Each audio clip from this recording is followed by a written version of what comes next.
la civilización minoica en el esplendor de Creta y su desaparición por furia volcánica.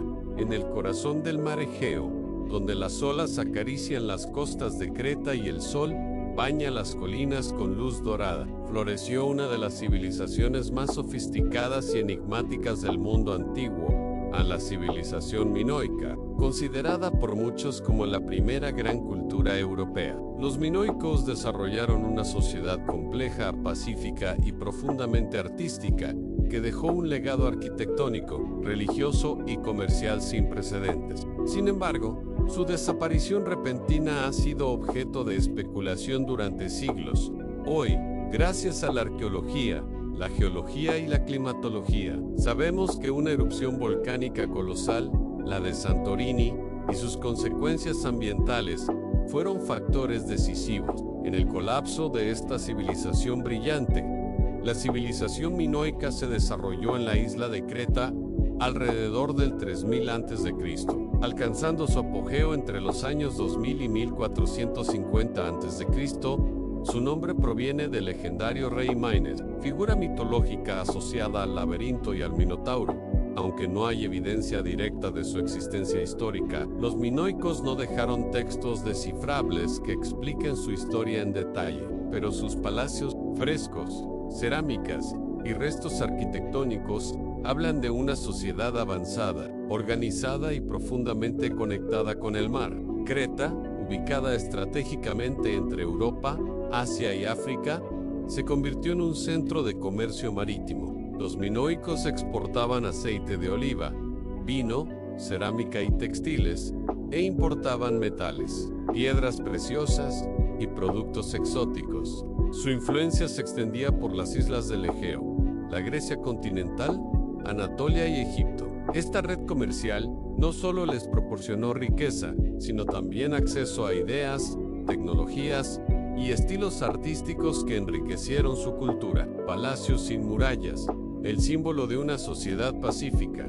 Uno de los rasgos más distintivos de los minoicos fue su arquitectura palaciega. Los palacios de Nasis, Paistos, Malia y Zakros no eran fortalezas militares, sino complejos administrativos, religiosos y residenciales. Lo más sorprendente es que carecían de murallas defensivas, lo que sugiere una sociedad relativamente pacífica y segura, posiblemente protegida por su poder naval o por una red diplomática eficaz. El Palacio de Knossos, el más famoso, contaba con más de 1000 habitaciones, patios, almacenes, talleres y templos. Sus frescos muestran escenas de la vida cotidiana, rituals religiosos, deportes como el salto del toro y paisajes naturales.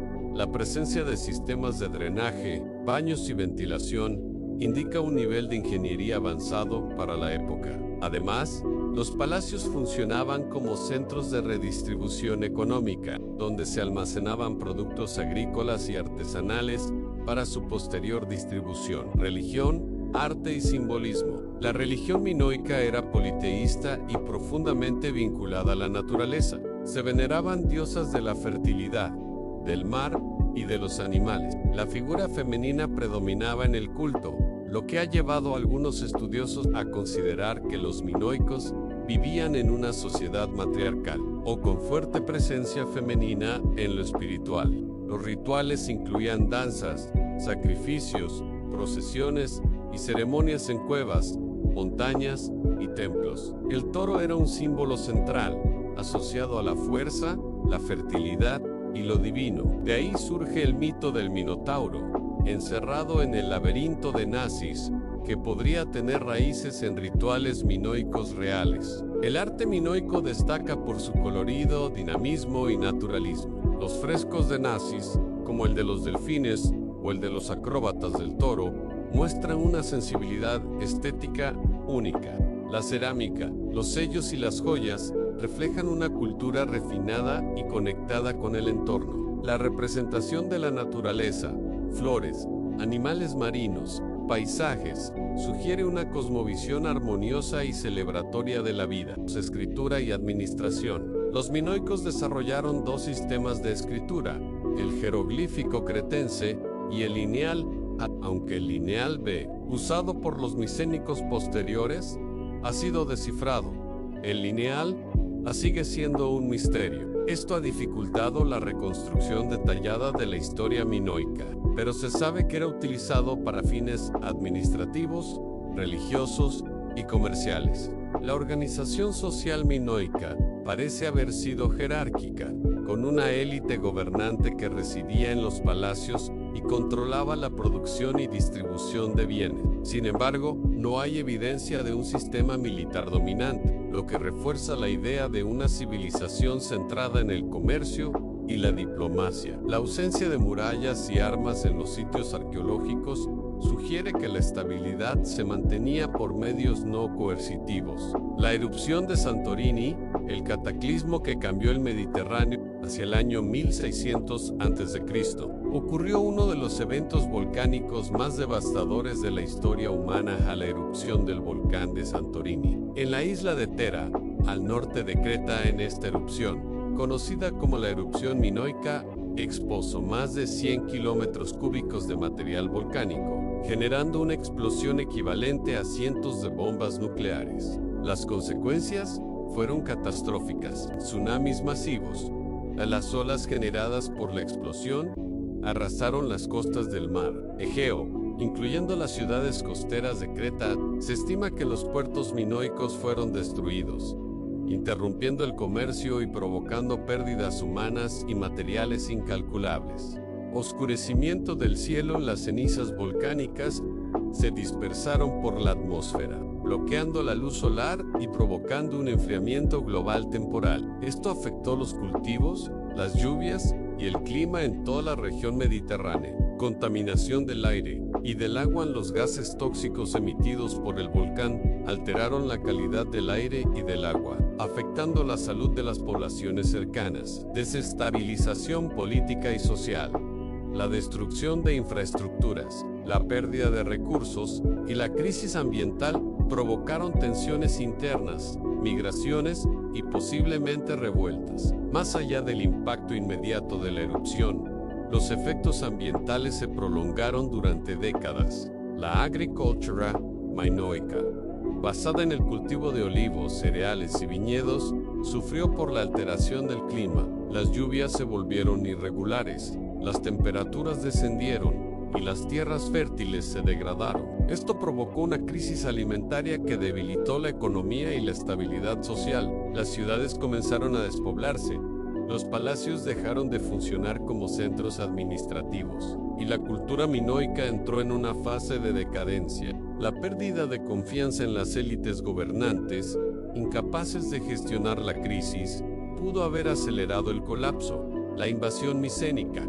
oportunismo o consecuencia. Hacia el año 1450 a.C., los micénicos, una civilización guerrera de la Grecia continental, ocuparon Creta y tomaron el control de los palacios minoicos. Aunque algunos estudios sugieren que esta invasión fue violenta, otros creen que los micénicos simplemente aprovecharon el vacío de poder dejado por la crisis ambiental y la erupción. Los micénicos adoptaron muchos elementos de la cultura minoica, incluyendo el arte, la arquitectura y el sistema de escritura lineal B. Sin embargo, la esencia pacífica y marítima de los minoicos fue reemplazada por una cultura más militarizada y jerárquica. El comercio se volvió más limitado, y la producción artística perdió parte de su dinamismo. ¿Fue Santorini la Atlántida? La magnitud de la erupción de Santorini ha llevado a algunos investigadores a vincularla con el mito de la Atlántida,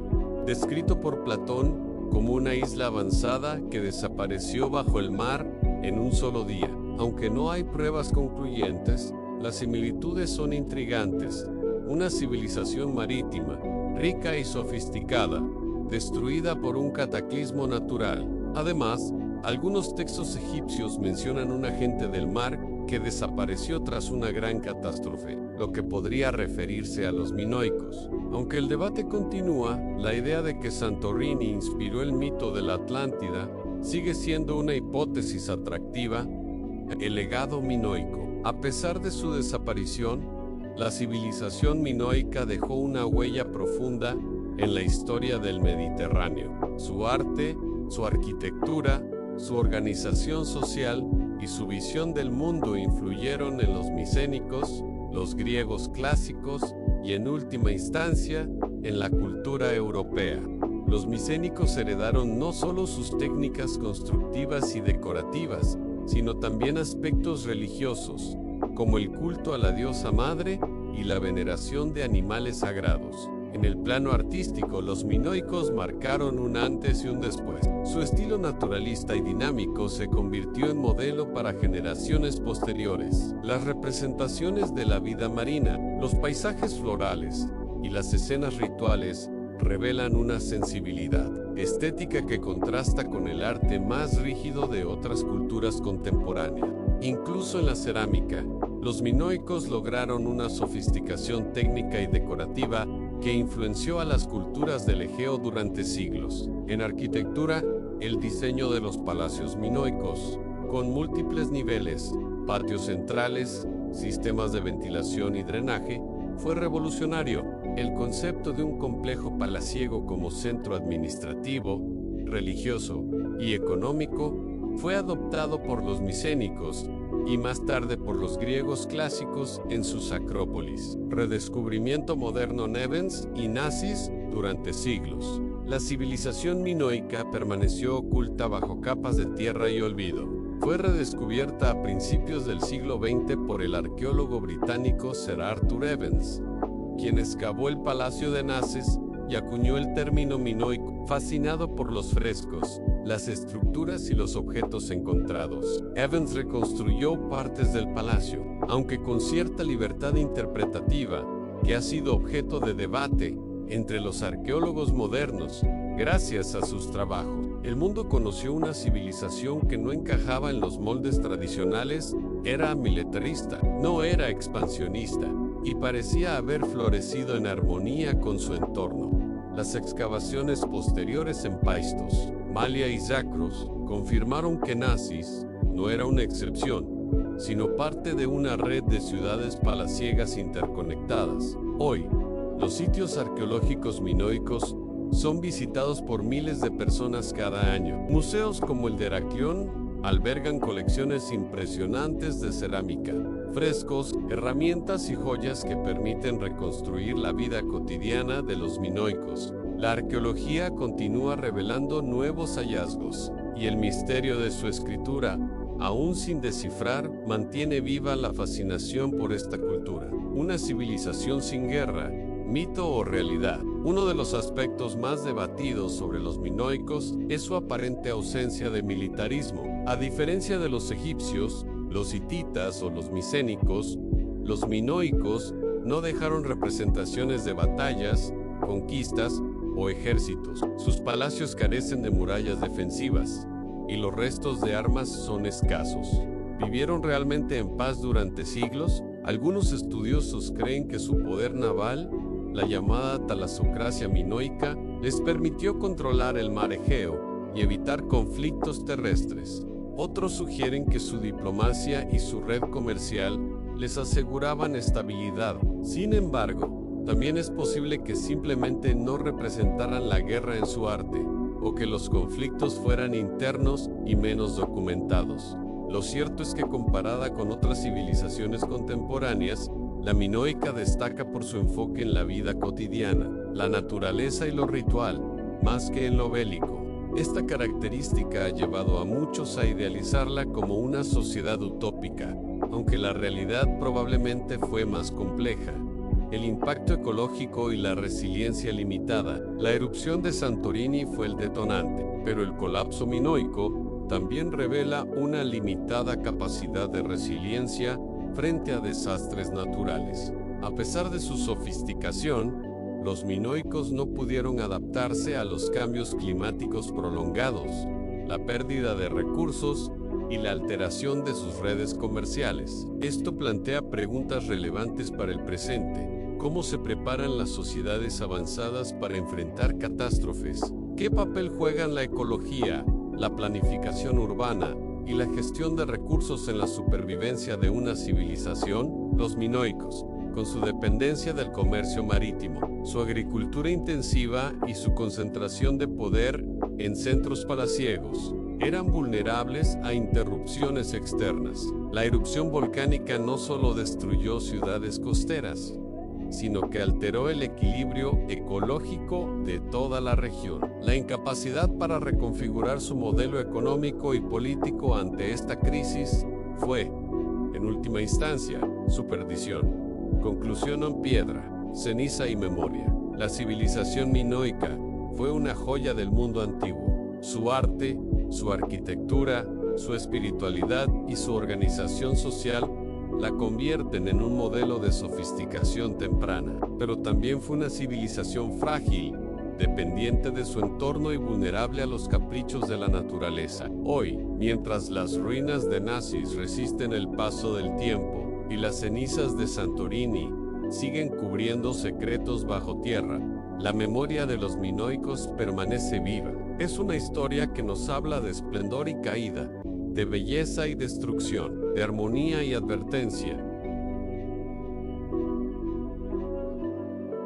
El imperio acadio en auge, de la primera gran potencia mesopotámica, y su colapso por aridez y tormentas de arena. En las vastas llanuras de Mesopotamia, entre los ríos Tigris y Éufrates, surgió hace más de 4000 años el primer imperio de la historia, el Imperio Acadio, fundado por Sargón de Akkad en el siglo 24 a.C. Este imperio logró unificar por primera vez las ciudades-estados sumerias bajo un solo gobierno centralizado, extendiendo su influencia desde el Golfo Pérsico hasta el Mediterráneo. Fue una civilización pionera en administración, arte, religión y expansión territorial. Sin embargo, su colapso repentino ha desconcertado a historiadores durante siglos. Hoy, gracias a estudios arqueológicos y paleoclimáticos, sabemos que la aridez prolongada y las tormentas de arena jugaron un papel crucial en su desaparición, fundación y expansión del Imperio Acadio. El Imperio Acadio nació en un contexto de rivalidad entre las ciudades-estados sumerias, como Uruk, Lagash y Sargón, un funcionario de Kush, logró tomar el poder y fundar la ciudad de Akkad o Agade, desde donde inició una campaña militar que unificó toda la región. Su reinado, que comenzó alrededor del 2334 a.C., marcó el inicio de una nueva era, la del imperio. Sargón no solo fue un conquistador, sino también un innovador político. Estableció una administración centralizada, nombró gobernadores leales en las provincias y promovió el uso del acadio, una lengua semítica como idioma oficial, desplazando parcialmente al sumerio. Esta política lingüística ayudó a consolidar la identidad imperial y facilitó la comunicación en un territorio vasto y diverso. Bajo su mando y el de sus sucesores, el imperio se expandió hacia el norte hasta Anatolia, al este hasta Ilam, actual Irán, y al oeste hasta Siria y el Levante. El comercio floreció, las rutas se consolidaron, y la cultura acaria se mezcló con las tradiciones locales, generando una síntesis única. Akkad se convirtió en un centro político y económico sin precedentes, y su influencia se extendió por todo el creciente fértil. Cultura, religión y legado. La cultura acadia heredó muchos elementos de Sumer, pero también desarrolló sus propias expresiones artísticas y religiosas. La estela de Nar, M.S.N., nieto de Sargón, es uno de los ejemplos más emblemáticos del arte imperial, al muestra al rey como una figura divina ascendiendo una montaña, rodeado de soldados y enemigos vencidos. Este tipo de representación marcó un cambio en la iconografía del poder, donde el monarca ya no era solo un intermediario con los dioses, sino una figura semidivina. En religión, los acadios adoptaron el panteón sumerio, pero también promovieron el culto a deidades semíticas como Ishtar y Shamash, y los sacerdotes desempeñaban funciones administrativas clave. Los templos se convirtieron en centros de poder económico y político, La religión no solo era espiritual, sino también una herramienta de cohesión social y legitimación del poder. El legado del Imperio acadio perduró mucho después de su caída. Su modelo de gobierno, su lengua y su arte influyeron en civilizaciones posteriores como Babilonia y Asiria. Akkad se convirtió en sinónimo de poder y sofisticación, y su memoria fue preservada en textos y leyendas durante siglos. Incluso el concepto de rey de las 4 regiones del mundo, título usado por Sargon, fue adoptado por monarcas posteriores como símbolo de autoridad universal, e incluso el concepto de rey de las 4 regiones del mundo. El colapso ante una desaparición abrupta. A pesar de su grandeza, el Imperio acadio colapsó de forma repentina alrededor del 2150 a.C.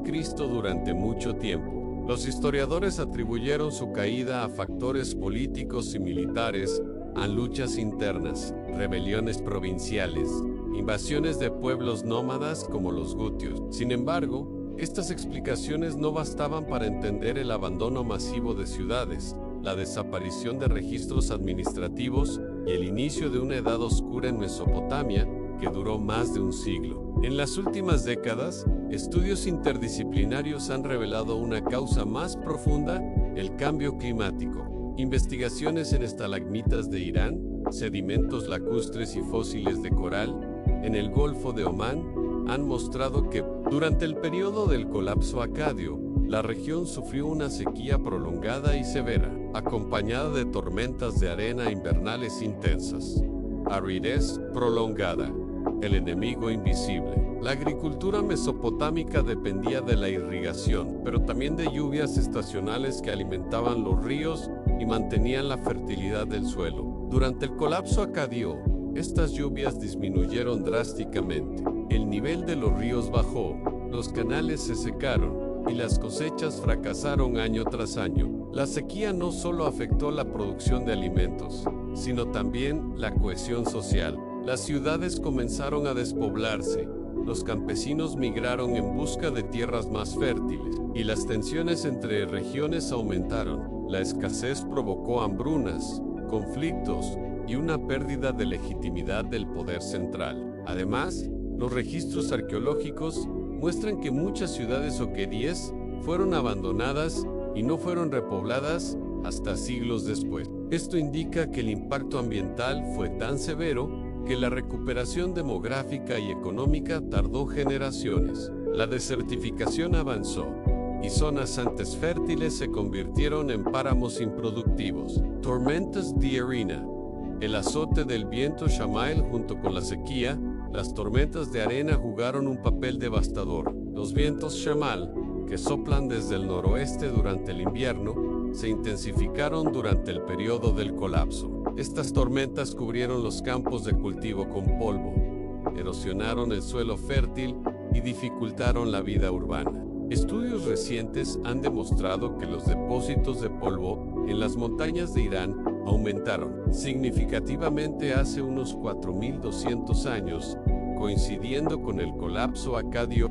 Este fenómeno no solo afectó la agricultura, sino también la salud de la población, la visibilidad en las rutas comerciales y la estabilidad de las construcciones. Las tormentas de arena combinadas con la sequía crearon un entorno hostil e inhabitable. Las ciudades se convirtieron en lugares inhóspitos y la movilidad se volvió peligrosa. El imperio, que dependía de la comunicación y el comercio, se vio paralizado. Las rutas entre Akkad y sus provincias se volvieron intransitables y el aislamiento aceleró la fragmentación política.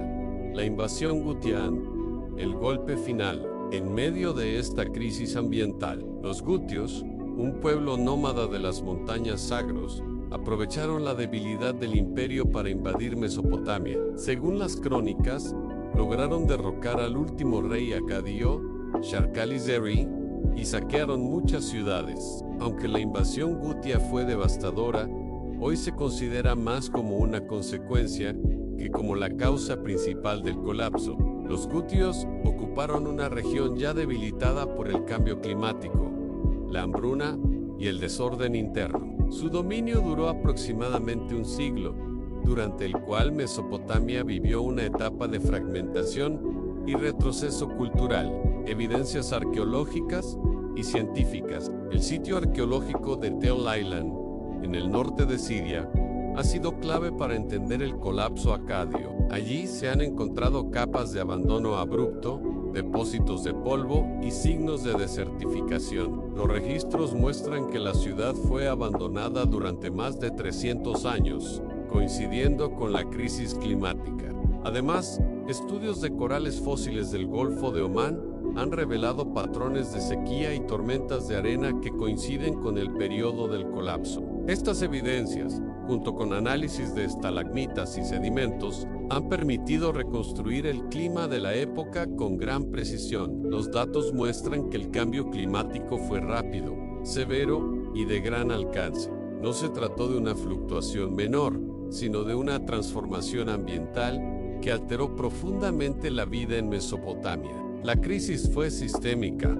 afectando todos los aspectos de la civilización en economía, política, religión y cultura. El colapso del Imperio Acadio no fue simplemente una caída política o militar, fue una desintegración sistémica provocada por una crisis ambiental que superó la capacidad de respuesta de sus instituciones. La sequía prolongada, la desertificación y las tormentas de arena no solo afectaron la producción agrícola, sino que desestabilizaron el tejido social, económico y religioso que sostenía el imperio. En el caso acadio, la centralización del poder, la concentración urbana y la dependencia de rutas comerciales largas hicieron que el imperio fuera especialmente vulnerable. Cuando el entorno dejó de sostener el modelo imperial, no hubo margen para la resiliencia. Las ciudades se vaciaron, los registros escritos cesaron, y la memoria del imperio quedó sepultada bajo capas de arena. Akkad, en la memoria histórica. A pesar de su desaparición, el imperio acadio nunca fue olvidado. En textos posteriores, Sargón fue idealizado como el arquetipo del rey conquistador. Las crónicas babilónicas lo mencionan como modelo de legitimidad, y su figura fue reinterpretada en leyendas y mitos. Incluso en épocas posteriores, como el imperio asirio, los monarcas se referían a Sargón como inspiración. El nombre Sargón fue retomado por reyes asirios, como Sargón II, que buscaban vincularse con el prestigio del pasado. Akkad se convirtió en símbolo de unidad, poder y sofisticación. Aunque la ciudad misma desapareció y su ubicación exacta sigue siendo incierta, su legado cultural y político perduró durante milenios. Lecciones para el presente. La historia del Imperio Acadio ofrece lecciones valiosas para el mundo contemporáneo.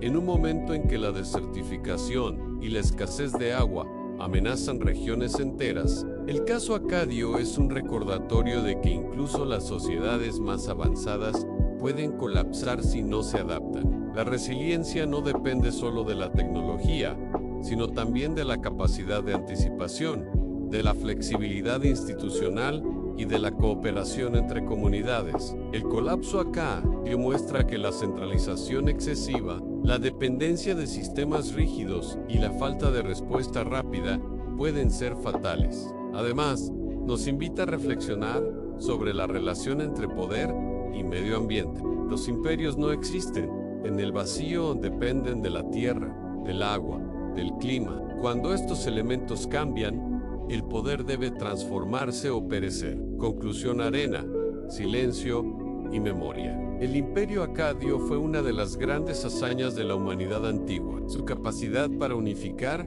administrar y crear dejó una huella profunda en la historia de Mesopotamia, pero su desaparición, provocada por fuerzas invisibles como la sequía y el polvo, nos recuerda que el poder humano tiene límites. Hoy, mientras las ruinas de Akkad y Tel Island resisten el paso del tiempo y los vientos del Shamal siguen soplando sobre las llanuras mesopotámicas, la memoria del imperio permanece viva. Es una historia que nos habla de esplendor y caída, de innovación y fragilidad, de ambición y advertencia.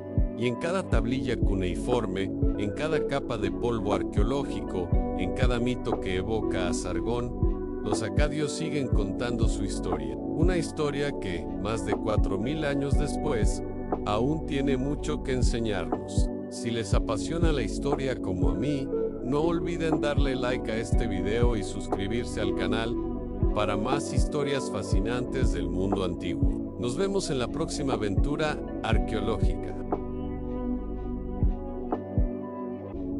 Rapa Nui, el colapso de una civilización por deforestación y erosión. En medio del vasto océano Pacífico, a más de 3.500 kilómetros de la costa chilena, se alza una isla pequeña pero cargada de misterio.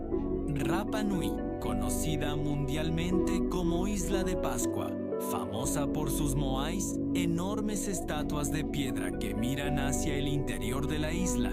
Rapa Nui fue el hogar de una civilización que alcanzó notables logros culturales, artísticos y organizativos en uno de los entornos más aislados del planeta. Sin embargo, su historia también es una advertencia, un ejemplo dramático de cómo la sobreexplotación de recursos naturales, la deforestación masiva y la erosión del suelo pueden llevar al colapso de una sociedad compleja. El origen de Rapa Nui, aislamiento y adaptación. Los primeros habitantes de Rapa Nui llegaron probablemente entre los siglos IV y XIII m.N., procedentes de otras islas polinesias como Mangareva o las Marquesas. Estos navegantes, expertos en orientación astronómica y marítima, colonizaron uno de los lugares más remotos del planeta. La isla, de apenas 163 kilómetros, ofrecía un clima templado, suelos volcánicos fértiles y una vegetación abundante, incluyendo bosques de palmeras gigantes, árboles de toromiro y otras especies endémicas. En este entorno, los Rapa Nui desarrollaron una cultura única, profundamente conectada con la tierra, el mar y los ancestros. Construyeron aldeas, cultivaron taro, ñame y plátano, criaron gallinas y pescaban en las costas. Pero su mayor legado fueron los moais, estatuas de hasta 10 metros de altura y 80 toneladas de peso, talladas en toba volcánica y transportadas desde la cantera de Rano Raraku hasta plataformas ceremoniales llamadas Aju. El auge de los moais: poder, religión y competencia. Los moais no eran simples esculturas, representaban ancestros divinizados, protectores de las comunidades y símbolos de poder político y espiritual. Cada clan construía sus propios au y erigía moais para honrar a sus líderes fallecidos. Cuanto más grande y elaborado el moai, mayor el prestigio del clan. Este sistema generó una competencia creciente entre grupos que buscaban superar a sus vecinos en tamaño, cantidad y calidad de estatuas. La construcción y transporte de moais requería enormes cantidades de recursos: madera para rodillos, cuerdas, herramientas, alimento para los trabajadores y organización social compleja. Durante siglos, esta dinámica impulsó el desarrollo cultural de Rapa Nui, pero también sembró las semillas de su declive. La deforestación, el principio del colapso. Para mover los moais desde la cantera hasta los aju, los Rapa Nui dependían de troncos de árboles, especialmente de palmeras gigantes que cubrían gran parte de la isla. Estas palmas, similares a las del género Yubaea, eran esenciales no solo para el transporte de estatuas, sino también para construir viviendas, canoas, herramientas y para obtener alimentos como frutos y aceite.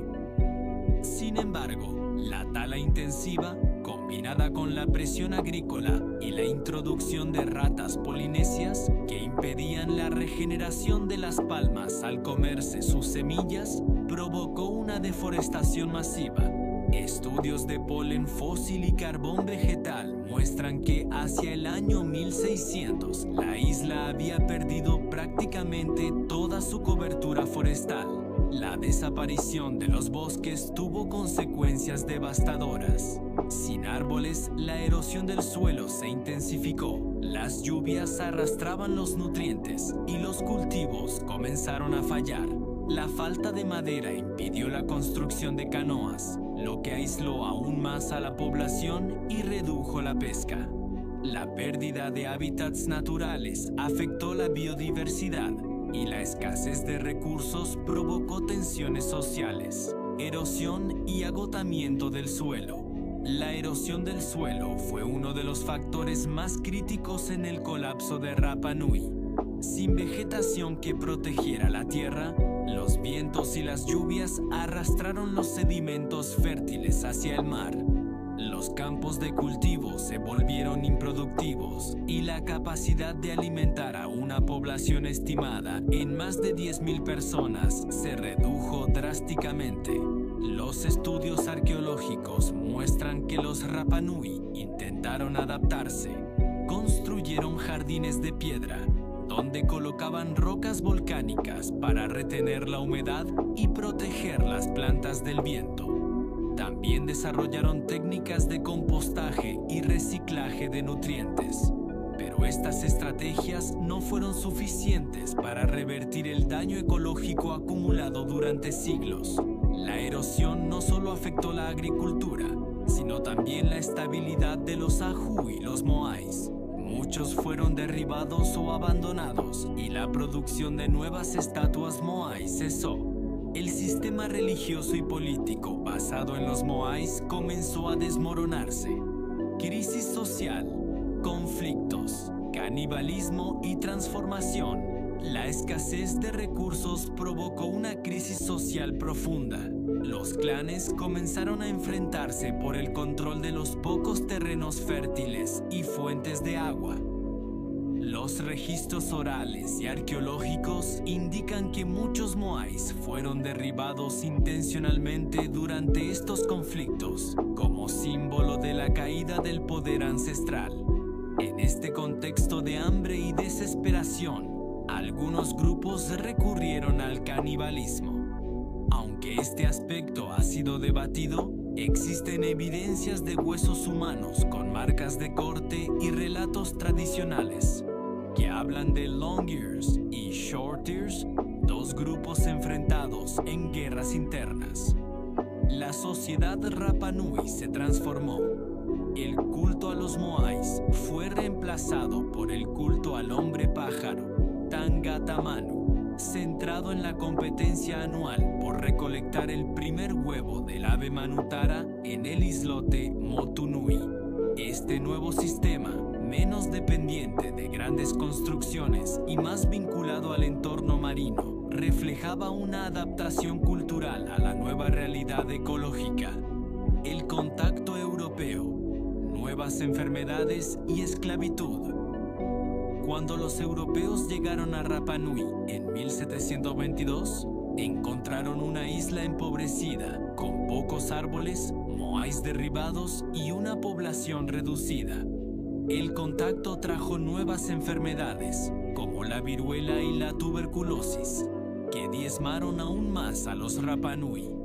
En el siglo XIX, esclavistas peruanos capturaron a cientos de isleños para trabajar en guano y plantaciones, lo que provocó un colapso demográfico. La introducción de ganado, cultivos foráneos y estructuras coloniales alteró aún más el equilibrio ecológico. La tierra fue cercada, los Aú fueron destruidos o reutilizados, y la cultura Rapa Nui fue marginada. Solo a finales del siglo XX comenzó un proceso de recuperación cultural, con la restauración de Moais, la revitalización del idioma Rapa Nui y el reconocimiento de derechos indígenas. Lecciones ecológicas de Rapa Nui. La historia de Rapa Nui es una advertencia poderosa sobre los límites del crecimiento y la fragilidad de los ecosistemas. En un entorno aislado, La sobreexplotación de recursos llevó al colapso ecológico, social y cultural de una civilización avanzada. La deforestación, la erosión y la pérdida de biodiversidad no fueron simples accidentes, sino consecuencias de decisiones humanas acumuladas durante siglos. Hoy, en un mundo globalizado donde el cambio climático, la desertificación y la pérdida de bosques amenazan regiones enteras, Rapa Nui ofrece una lección urgente. Nos recuerda que el equilibrio entre cultura y naturaleza es esencial y que la sostenibilidad no es una opción, sino una necesidad. Rapa Nui en la actualidad, patrimonio y resiliencia. Actualmente, Rapa Nui es parte de Chile, aunque goza de un estatus especial como territorio insular con autonomía cultural. La isla ha sido declarada Patrimonio de la Humanidad por la UNESCO y sus moais son protegidos como tesoros arqueológicos únicos. La comunidad Rapa Nui ha liderado esfuerzos para recuperar su lengua, sus tradiciones y su relación con la tierra. Se han reforestado zonas con especies nativas, se promueve el turismo sostenible y se lucha por el reconocimiento de derechos territoriales. Aunque los desafíos persisten, como la presión turística, la gestión de residuos y el acceso al agua, Rapa Nui ha demostrado una notable capacidad de resiliencia. Conclusión: piedra, tierra y memoria. Rapa Nui es mucho más que una isla con estatuas misteriosas. Es el testimonio de una civilización que alcanzó logros extraordinarios en condiciones extremas y que también enfrentó las consecuencias de sus propias decisiones ecológicas. Su historia, escrita en piedra y erosionada por el viento, nos habla de grandeza y fragilidad, de creatividad y advertencia. Mientras los moais siguen mirando hacia el interior de la isla, como guardianes silenciosos de la memoria ancestral, Rapa Nui nos invita a reflexionar sobre nuestro propio futuro. ¿Seremos capaces de aprender de su experiencia? ¿Podremos equilibrar nuestras ambiciones culturales y tecnológicas con el respeto por los límites ecológicos? La historia de Rapa Nui no es simplemente la de una civilización que se extinguió por sus errores. Es también la historia de una comunidad que, tras el colapso, encontró formas de adaptarse, reinventarse y sobrevivir. El paso del culto a los moais al culto del hombre pájaro, la creación de jardines de piedra y la persistencia de la lengua Rapa Nui son ejemplos de resiliencia cultural frente a la adversidad. Hoy, en pleno siglo XXI, Rapa Nui enfrenta nuevos desafíos: el turismo masivo, la presión sobre los recursos hídricos, la gestión de residuos y el impacto del cambio climático global. Pero también cuenta con herramientas que sus ancestros no tenían: acceso al conocimiento científico, redes de cooperación internacional y una conciencia creciente sobre la importancia de la sostenibilidad. La comunidad Rapa Nui ha demostrado una voluntad firme de proteger su patrimonio, tanto material como inmaterial. Las iniciativas de reforestación con especies nativas, la restauración de afu y moais y la educación intercultural son pasos importantes hacia un modelo de desarrollo que respete la identidad local y el equilibrio ecológico. Rapa Nui es, en muchos sentidos, un microcosmos del planeta. Su aislamiento geográfico la convierte en un laboratorio natural para estudiar los efectos de la presión humana sobre los ecosistemas, pero también la convierte en un símbolo poderoso. Si una sociedad puede colapsar en una isla de 163 km² por deforestar sus bosques y erosionar sus suelos, ¿qué puede ocurrir en un mundo interconectado que enfrenta desafíos similares a escala global?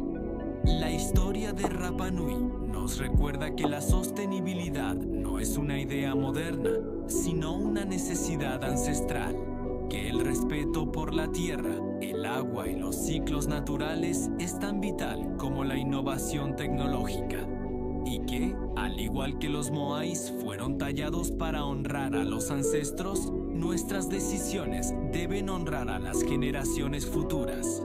Si les apasiona la historia, como a mí, no olviden darle like a este video y suscribirse al canal para más historias fascinantes del mundo antiguo. Nos vemos en la próxima aventura arqueológica. Queneng, el despertar de una metrópolis perdida. En la historia de la humanidad, existen ciudades que se desvanecen en el tiempo, convertidas en mitos, leyendas o, en el mejor de los casos, en vagas referencias históricas. Su existencia, una vez vibrante y palpable, se reduce a un susurro entre los árboles y el pasto. Este fue el destino de Queneng, la que una vez fue una de las mayores y más complejas metrópolis precoloniales del sur de África. Construida por el pueblo Bakwena hace más de 200 años, la ciudad fue engullida por la naturaleza, su memoria desdibujada por las generaciones. Sin embargo, gracias a una revolución tecnológica, lo que se perdió en el siglo XIX ha sido milagrosamente recuperado en el XXI. Esta es la crónica de su redescubrimiento, un viaje desde la leyenda oral hasta el mapa digital y el asombroso relato que emerge de los datos. La historia de Queneng comienza en la cúspide de un imperio. En el siglo XVIII, la región del sur de África estaba poblada por sociedades complejas y dinámicas, y los Bakwena, un subgrupo de los Tesuana, eran un pueblo poderoso. Establecieron una ciudad que se convirtió en el epicentro de su poder político, económico y social. Los relatos de los primeros viajeros y misioneros que pasaron por la zona describen una ciudad de inmensas proporciones, con decenas de miles de habitantes y un bullicio que rivalizaba con el de las urbes europeas. Queneng no era un asentamiento de cabañas dispersas, era un centro urbano sofisticado, caracterizado por su intrincada planificación, sus complejas estructuras sociales y su economía basada en la ganadería, especialmente en el ganado vacuno, que era la principal medida de riqueza y estatus. Sin embargo, el destino de Queneng se selló en un periodo turbulento conocido como el Difakane, una época de guerras, migraciones masivas y agitación social que azotó la región a principios del siglo XIX. Las sequías, el aumento de las tensiones entre clanes rivales y la expansión de los reinos vecinos desestabilizaron la región, obligando a los Bakwena a abandonar su majestuosa capital alrededor de 1820. Con la partida de sus habitantes, la ciudad fue lentamente reclamada por la naturaleza. Las casas de barro se disolvieron con la lluvia. Los caminos de tierra fueron devorados por la vegetación y las paredes de piedra, una vez imponentes, se cubrieron de enredaderas y musgo. La ciudad pasó de ser un lugar a ser un recuerdo, una historia de los ancianos, una línea en un viejo mapa. Durante casi 2 siglos, la metrópolis de Queneng permaneció oculta, esperando pacientemente ser redescubierta. El gran desafío para los arqueólogos fue, y sigue siendo, la densa vegetación del sur de África. Un sitio tan vasto como Queneng, cubierto por árboles y arbustos espinosos, era casi imposible de mapear con métodos tradicionales. Caminar por el lugar solo revelaba fragmentos de lo que una vez fue. Muros de piedra desmoronados, montículos de tierra y piedras dispersas, que apenas insinuaban la grandeza de la antigua ciudad. La escala y el alcance de la metrópolis eran un misterio.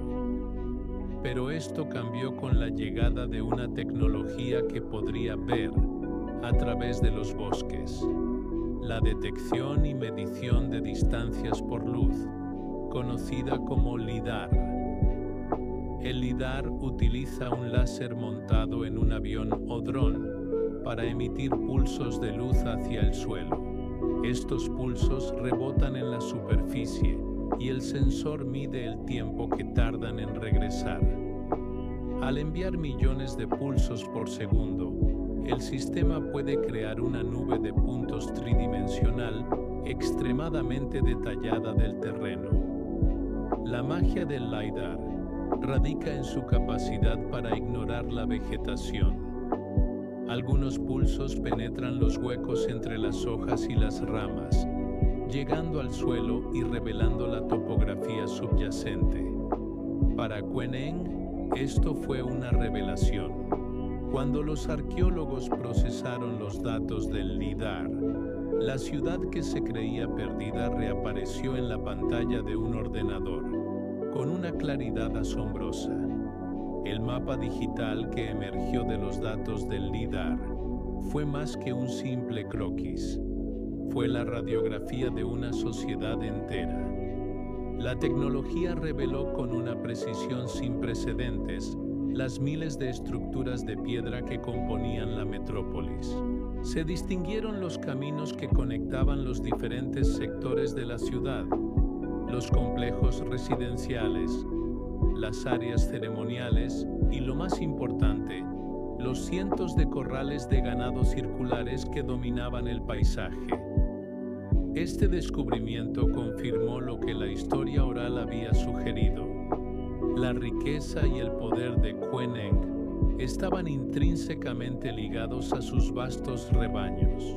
Los corrales, de diferentes tamaños y formas, no solo servían para el ganado, sino que también reflejaban la jerarquía social de sus propietarios. Cuanto más grande era el corral, más importante era la familia, lo que proporcionó a los arqueólogos una ventana a la estructura social de los Bakwena. El análisis del LIDAR también reveló los intrincados patrones de asentamiento. La ciudad no era un núcleo único, sino una aglomeración de aldeas interconectadas, cada una con su propio gotla, lugar de reunión pública, y sus corrales. Esta disposición, conocida como ciudad dispersa, fue una respuesta inteligente a las limitaciones de un entorno árido y a la necesidad de gestionar un gran número de animales. Los datos también mostraron los complejos sistemas de gestión del agua y las áreas de cultivo. Cada detalle, desde el tamaño de las paredes hasta la orientación de los corrales, contaba una historia sobre la vida de los Bakwena, sus creencias, su economía y su relación con el entorno. La tecnología LIDAR no solo encontró la ciudad, la resucitó en el plano digital, permitiendo a los investigadores caminar por sus calles y comprender la sofisticación de su urbanismo. La redescubierta de Queneng con el láser es un hito monumental en la arqueología africana. Ha transformado lo que era un sitio arqueológico desafiante en un modelo de estudio. El uso del LIDAR ha permitido a los investigadores comprender la escala de la ciudad de una manera que nunca hubiera sido posible con las excavaciones tradicionales. Más allá de la ciencia, este redescubrimiento tiene un profundo significado cultural. Para el pueblo Bakwena de hoy en día, las imágenes del LIDAR son una confirmación tangible de la historia de sus antepasados.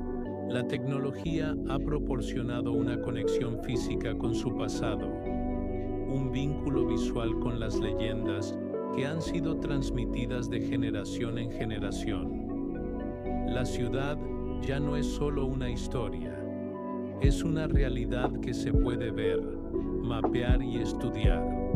Una fuente de orgullo y conocimiento que enriquece su identidad.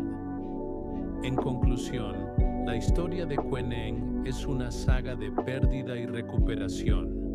La ciudad, una vez floreciente, fue abandonada y olvidada, pero la paciencia de la naturaleza la conservó como una cápsula del tiempo. El avance de la tecnología en la forma del LiDAR ha actuado como una lente que ha perforado el velo de la vegetación para revelar la magnificencia de una civilización olvidada.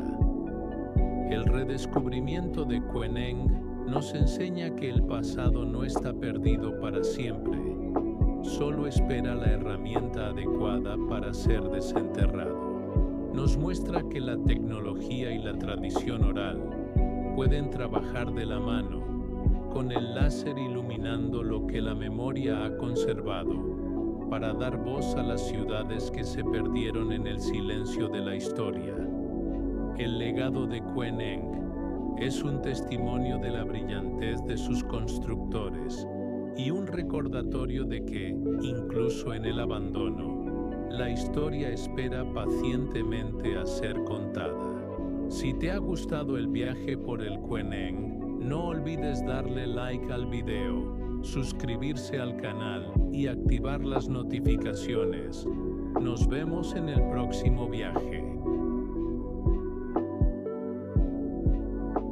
Hashima, la isla fantasma de Japón. A 20 kilómetros de la costa de Nagasaki, en el suroeste de Japón, se alza una silueta inquietante sobre el mar. Desde lejos, parece un acorazado encallado, una fortaleza gris y silenciosa que desafía el tiempo.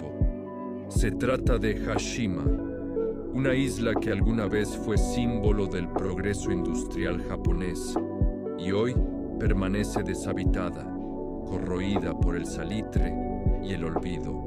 Su historia es tan fascinante como sombría, una epopeya de ambición, explotación, modernidad y abandono. Orígenes: el descubrimiento del carbón.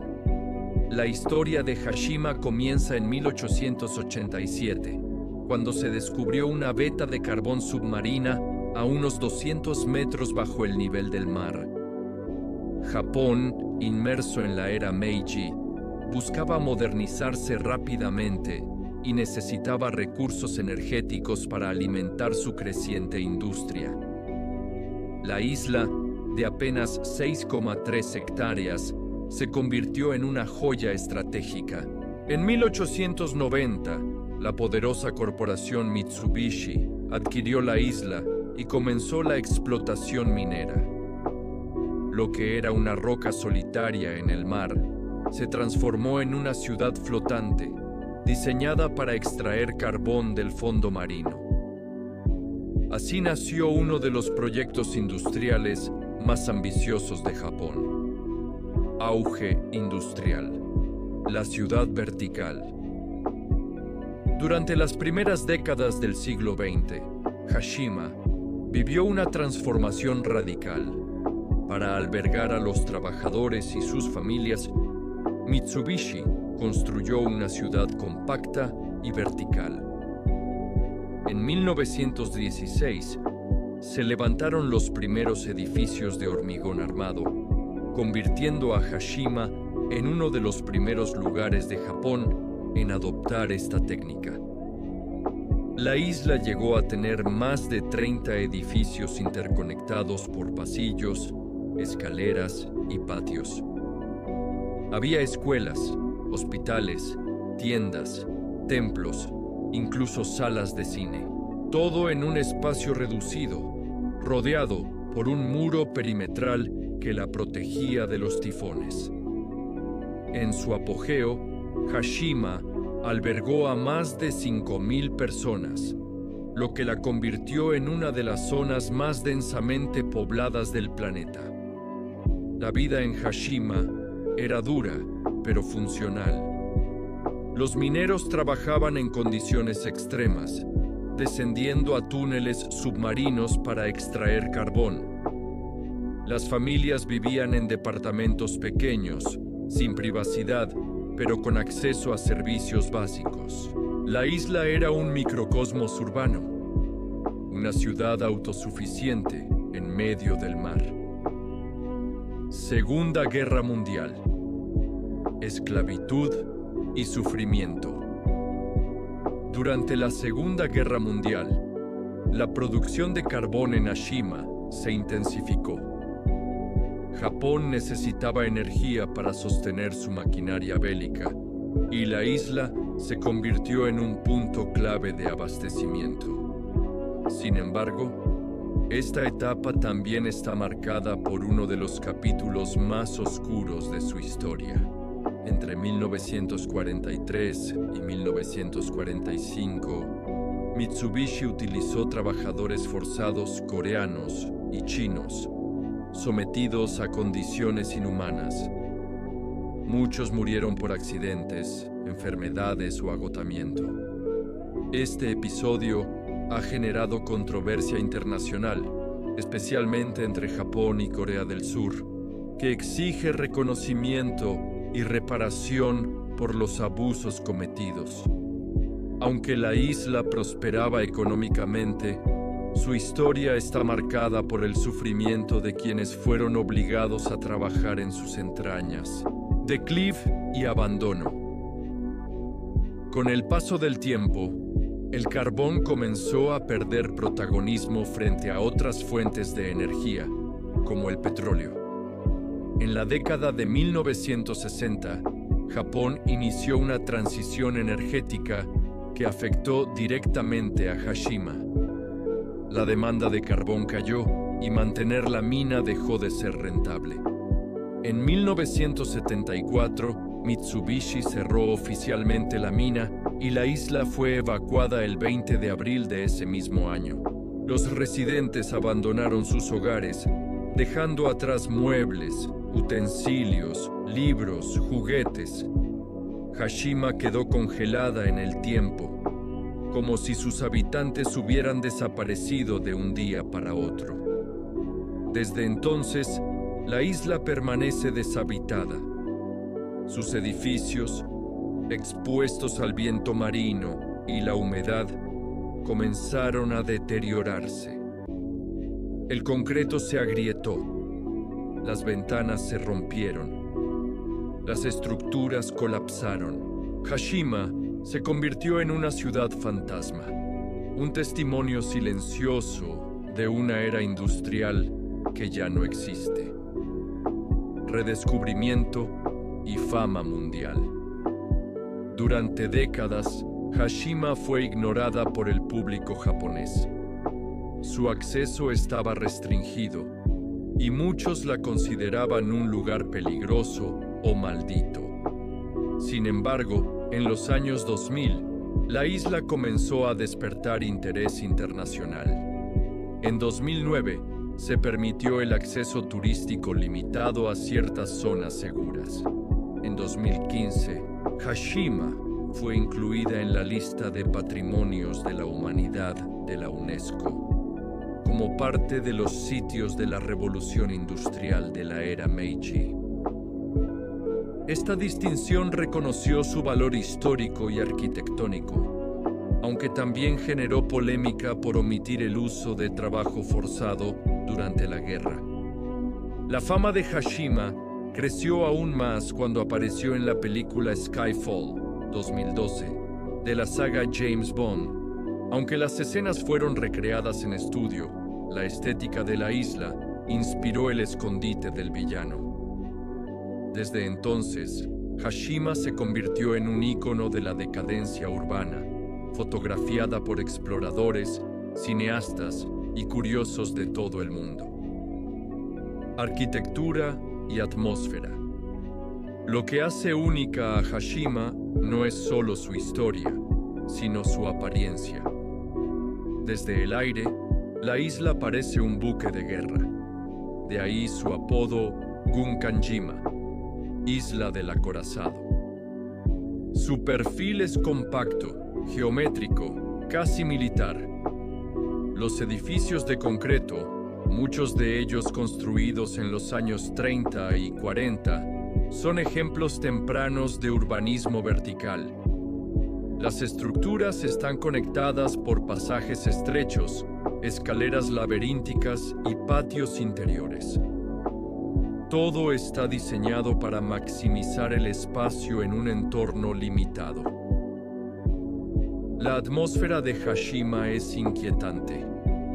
El silencio, el deterioro, la ausencia de vida humana crean una sensación de abandono absoluto.